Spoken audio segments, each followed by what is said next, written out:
ஸ்ரீசைலேஷருக்கும் தான். இப்ப திருப்பாவை ஜீயருங்கிற பெயர் ஏன் ஏற்பட்டது? ரொம்ப சுவையான சரித்திரம். ராமானுஜர் நித்தியமும் பிக்ஷைக்காக எழுந்தருளுவர். பிக்ஷைக்காக போறதுன்னு சொன்னால் ஒரு சந்நியாசி பிக்ஷை எடுத்துத்தானே ஜீவிக்க வேண்டும். நித்தியமும் பிக்ஷைக்காக போகிறார். அப்படி போகிற காலத்திலே திருப்பாவையை அனுசந்தித்து கொண்டுதான் நடப்பராம். அனுசந்தானம் பண்றதுன்னா சொல்றதுன்னு அர்த்தம். நாம கூட எப்பொழுதும் வெறுமனே இருந்தாலும் கூட இறைவனுடைய திருநாமங்களை சொல்லி பழக வேண்டும். நாம வெறும உட்கார்ந்துட்டு இருக்கிற நேரத்துல கூட ராமா கிருஷ்ணா கோவிந்தான்னு எதையாவது சொல்லிட்டு இருந்தோம்னா போற கதிக்கு அது நல்லது செய்யும் இல்லையா? அது ரொம்ப ரொம்ப முக்கியம். ஆனால் திருப்பாவையே சொல்லிட்டோம்னு சொன்னால் இன்னமும் பகவானுக்கு ஆனந்தம் ஏற்படும். அந்த திருப்பாவையை சொல்லிட்டு தான் பிக்ஷைக்காக போகிறார். அப்படி போகிற பொழுது தம்முடைய ஆச்சாரியரான பெரிய நம்பியினுடைய திருமாளிகை வந்தது.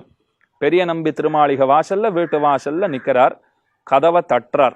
கதவை தட்டுட்டு பிக்ஷைக்காக வந்திருக்கேன்னு திருப்பாவையை சொல்லுண்டே கதவை தட்டிருக்கார்.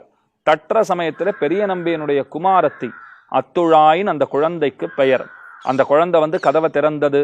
சொன்னால் நம்ப மாட்டீர்கள், ராமானுஜர் அந்த குழந்தையை விழுந்து சேவித்தார். எவ்வளவு பெரிய சந்நியாசி! ஸ்ரீ வைஷ்ணவ சம்பிரதாயத்தினுடைய ஆதார தூண் போலே விளங்கும் அவர். சாட்சாத்து ஆதிசேஷனுடைய அவதாரம், சாட்சாத்து திருவல்லிக்கேணி பார்த்தசாரதி பெருமானுடைய அவதாரம், பஞ்ச ஆயுதங்கள் சேர்ந்து பிறந்திருக்கிற அவதாரம், விஸ்வக்சேனர் அவதாரம்னெல்லாம் அவரை கொண்டாடுறோம். ராமானுஷர் பெருமை நாம 10 நிமிஷத்துல சொல்லி முடிக்கக்கூடிய பெருமையா? அவர் ஒரு சின்ன பெண் பிள்ளை காலில் விழுந்து சேவிச்சுட்டார். குழந்தை பயந்து போச்சு. இது என்ன சன்னியாசி நம்ம காலில் விழறாருன்னுட்டு அப்பா கிட்ட போயிட்டு, அப்பா இன்னைக்கு என்ன ஆச்சுன்னு தெரியல. இப்போ கதவை திறந்த மாத்திரத்திலே ஜீயர் என்னை விழுந்து வணங்கினார். அப்ப உள்ளே இருந்தே பெரிய நம்பி கேட்கிறார், ராமானுஷா உந்து மதகளித்தன் பாசுரம் அனுசந்தானமோ அப்படின்னு கேட்டாராம். பெரிய நம்பிங்கிறவர் ராமானுஜருக்கு குரு. ராமானுஜர் பெரிய நம்பியின் சீடர். இவர் கதவை தட்டிருக்கார். பெண் பிள்ளை வந்து கதவை திறந்திருக்கு. உடனே விழுந்து சேவிச்சுட்டார். பதறி அடிச்சுன்னு போய் அப்பா கிட்ட ஜீயர் என்ன சேவிக்கிறார்னு அந்த குழந்தை சொல்லித்து, அப்பா வெளில வந்து ஏன் சேவிச்சேன்னு தானே கேட்டிருக்கணும்.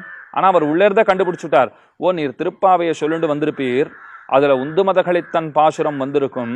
அந்த பாசுரத்திலே செந்தாமரை கையால் சீரார் வளையொலிப்ப வந்து திறவாயின்னு வருது பாருங்க. அதை சொல்லி ராமானுஜர் கதவை தட்டுறதுக்கும் அந்த பெண் கதவை திறக்கிறதுக்கும் சரியா இருந்திருக்கு. ராமானுஜர் என்ன நினைச்சுட்டு விட்டார்? பாட்டை சொல்லச்சே நாமெல்லாம் மனசு வேற எங்கெங்கயோ அலப்பாஞ்சுட்டு இருக்கும். ஆனா வாய் பாசுரத்தை பாட்டை முணுமுணுத்துட்டே இருக்கும்.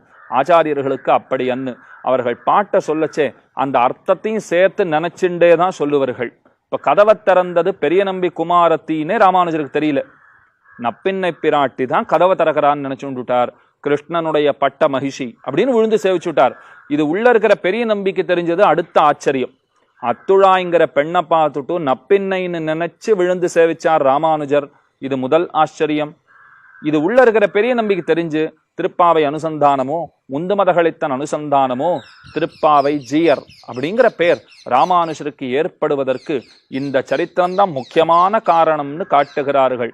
இப்படி அனைத்து ஆச்சாரியர்களும் ஆண்டாள் நாச்சியார் இடத்திலே ரொம்ப பரிவோடே இருப்பார்கள்.